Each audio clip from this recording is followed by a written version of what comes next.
Tahimik na ang gabi sa santuwaryo ng Silver Dragon.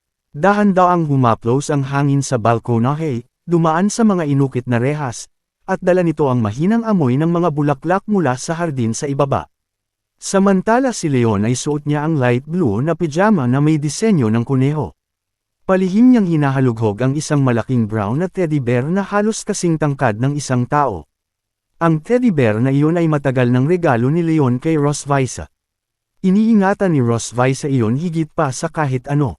Halos hindi niya hinahayaang hawakan iyon ni Leon, at siya pa mismo ang naglilinis nito.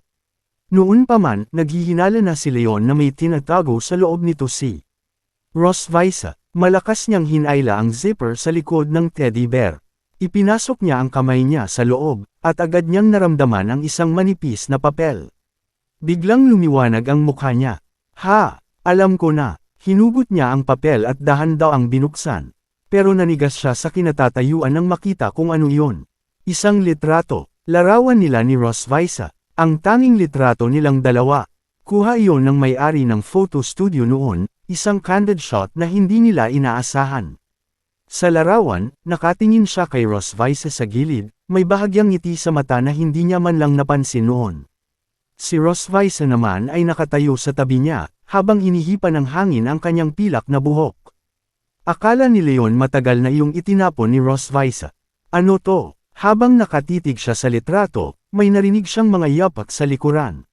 Bigla siyang lumingon. Nakatayo si Rosvisa sa pintuan ng balkonahe, suot ang kulay lila na night dress na may manipis na robe. Nang makita niya ang hawak ni Leon, biglang nanikip ang kanyang mga mata. Sa isang iglap, naintindihan ni Leon ang lahat. Ngumiti siya ng pilyo at iwinagayway ang litrato. Hindi ko akalain na itinago mo pa to hanggang ngayon. Isang pangungusap lang pero sapat na iyon para mamula si Rosvisa hanggang tenga. Iniwas niya ang tingin at pinilit tumigas ang mukha. Nakalimutan ko lang itapon, yun lang. Talaga, nakalimutan mo lang. Pagkatapos ay ngumisi si Leon. Kung nakalimutan mo lang, bakit mo itinago sa teddy bear na binigay ko? At tinago mo pa ng ganito kaayos. Natigilan si Rosvisa. Halata ang hiya at gulat sa mukha niya. Kinagat niya ang labi niya at biglang sumugod. Ibalik mo sa akin yan ngayon. Itinaas ni Leon ang kamay niya para umiwas, pero bago pa siya makagalaw. Lumabas ang buntot ng dragon ni Rosvisa sa likod niya. Kumislap iyon sa liwanag ng buwan at mabilis na pumulupot sa palso ni Leon. Hindi siya makagalaw. Sa isang iglap, nabawi ni Rosvisa ang litrato. Mahigpit niya itong hinawakan habang tinitingnan ang larawan nilang dalawa. Bahagyang nanginig ang mga daliri niya. Mabigat ang dibdib niya, halo-halong hiya, galit, at isang pakiramdam na ayaw niyang aminin. Sa harap ng gulat na si Leon, napakagat siya sa ngipin, itinaas ang kamay, at itinapon ang litrato mula sa balkonahe. Lumipad iyon sa himpapawid, lampas sa rehas ng kastilyo, at tuluyang nawala sa damuhan sa ibaba. Napatulala si Leon. Ano? Talagang itinapon mo? Pinilit ni Rosvisa manatiling kalmado. Iniwas niya ang tingin, pero kusa pa ring napalingon ang mata niya sa direksyon kung saan nahulog ang litrato. May bahagyang pagsisisi sa kanyang mga mata na hindi niya namalayan. Siyempre, itinapon ko na. Hindi na niya kinaya pang tumingin kay Leon. Tinalikuran niya ito at naglakad pabalik sa kwarto. Matutulog na ako. Mabilis ang mga hakbang niya, parang tumatakas. Hindi nakita ni Leon ang pamumula ng mga mata ni Rosvisa habang papalayo, at ang bahagyang pangangilad ng luha.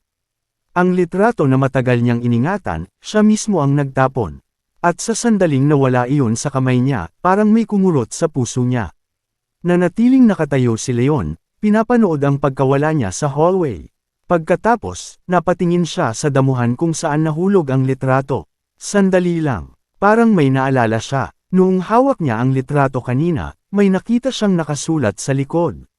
Sa ibaba, tahimik na nakahiga ang litrato sa damo.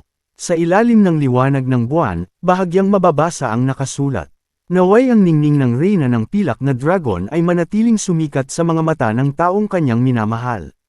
Maingat ang bawat sulat, puno ng lamang na hindi kayang sabihin ng malakas ng may-ari nito. Lumipas ang gabi, at dumating ang umaga. Sumilip ang araw sa ulap at hamog, dahan-daang tinamaan ang training grounds ng santuwaryo. Napapalibutan ito ng luntiang kagubatan at mga bundok sa malayo. Nakatayo sa gitna si Muan. Suot niya ang puting t-shirt at asul na shorts. Nakatali ang maitim niyang buhok sa mataas na ponytail, at kumikislap ang kanyang asul na mga mata. Mahigpit niyang hawak ang maliit na kahoy na espada, paulit-ulit na nagsasanay ng mga galaw. Seryoso ang mukha niya, lampas sa edad niya ang pagiging disiplinado. Sa gilid, nakatayo si Leon, nakatiklop ang mga braso, pinapanood siya. Pero ang isip niya, nasa nangyari kagabi. Hindi mawala sa isip niya ang pulang mata ni Rosvisa at ang litrato na itinapon nito. Natapos si Muan sa ensayo at tumakbo papunta sa kanya. Daddy, nag-away ba kayo ni Mommy? Nagulat si Leon at agad na pabalik sa realidad. Ngumiti siya para itago ang kaba. Bakit mo naman nasabi yan? Ayos lang kami ng mami mo. Hindi kami nag-away, pero hindi naloko si Muan. Nakunat ang noo niya at tumingin ng seryoso. Kaninang umaga, hindi kayo nag-uusap. Magkatabi kayo pero tahimik lang. Hindi naman kayo ganyan dati. Napahinto si Leon. Ganun ba kami dati? Sa alaala niya, lagi silang nag-aasaran ni Rosvisa. Pareho silang matigas ang ulo, laging may banat sa isa't isa. Kailan pa sila naging madaldal sa isa't isa? Masiglang tumanggaw si Muan. Oo, kahit hindi kayo madalas magkita, kapag magkasama kayo, ang dami niyong pinag-uusapan. Kahit nag-aaway kayo, ang dami niyo pa ring sinasabi. Hindi tulad ngayon na tahimik lang kayo at nag-iwasan. Napaisip si Leon. Impossible, ako at si Rosvisa. Umiling siya sa sarili. Sigurado siyang nagkakamali lang si Muan.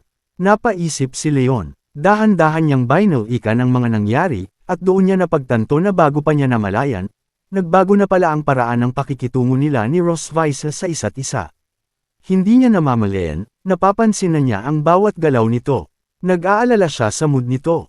Hindi niya mapigilan ang sarili na makipag-asaran, magkwento ng mga maliliit na bagay tungkol sa araw niya.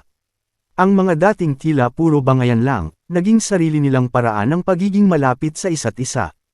Pero pareho silang bulag sa sariling pride at katigasan ng ulo. Ayaw aminin, pero ang sumunod na sinabi ni Muan ang tuluyang bumasag sa pader na iyon.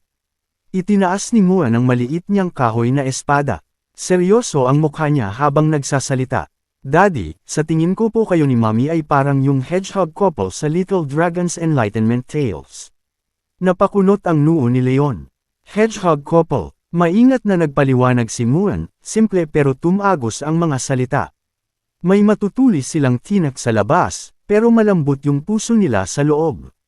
Tapos kung hindi nila ibababa yung mga tinak nila, hindi sila makakapagyakapan ng maayos. Masasaktan nyo lang ang isa't isa.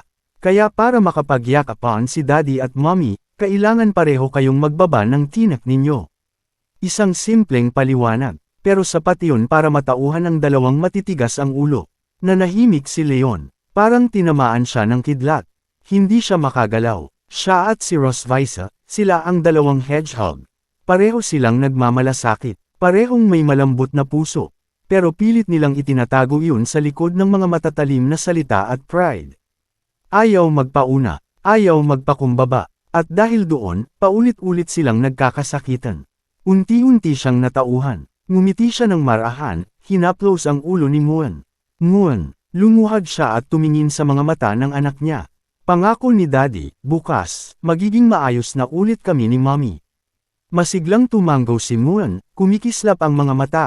Pagkatapos ng ensayo, mabilis na lumipas ang oras.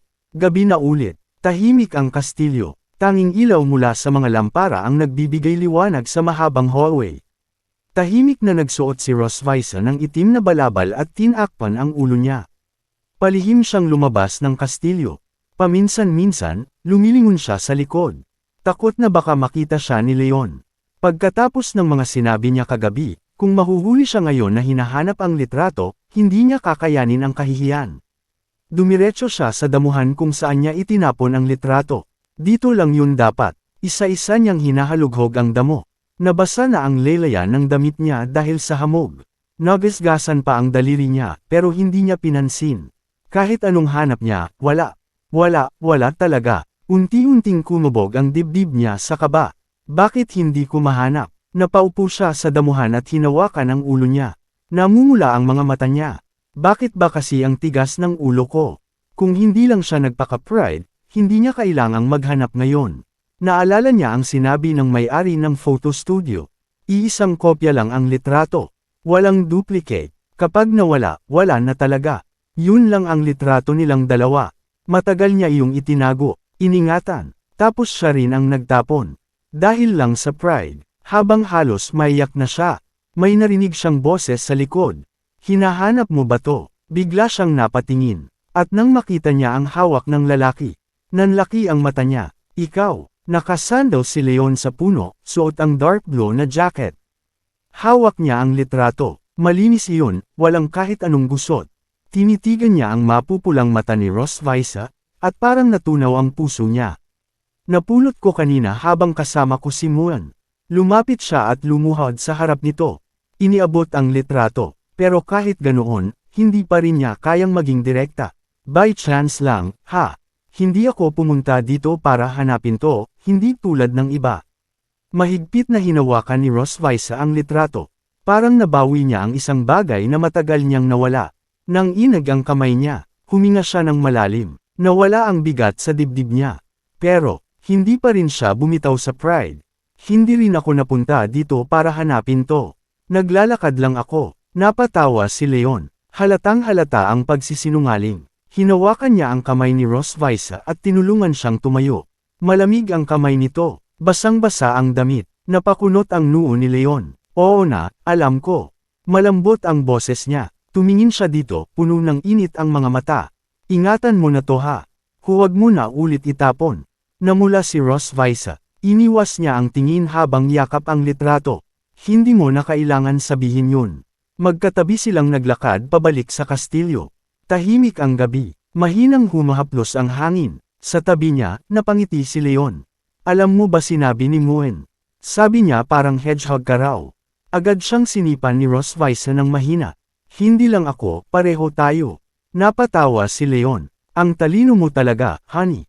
Lalong namula si Ross Visa. Tumahimik ka nga, hindi mo ako honey. Pero kahit sinasabi niya yun, dahan-dahan siyang lumapit sa tabi nito. Sa kwarto, tahimik ang paligid. Maingat niyang inilagay ang litrato sa isang magandang frame. Inilagay niya iyon sa tabi ng bintana, sa pinakakitang lugar. Tumama ang liwanag ng buwan sa frame. Makikita ang dalawa sa litrato, magkatabi, nakangiti. Umupo si Ross Visa sa gilid ng kama. Tahimik niyang tinitigan ang litrato. May bahagyang ngiti sa labi niya. Marahan niyang hinaplos ang frame. At pabulong niyang sinabi, "Good night," para sa lalaking nasa litrato. Para sa lalaking nag-aalaga sa akin. Para sa lalaking mahal ko.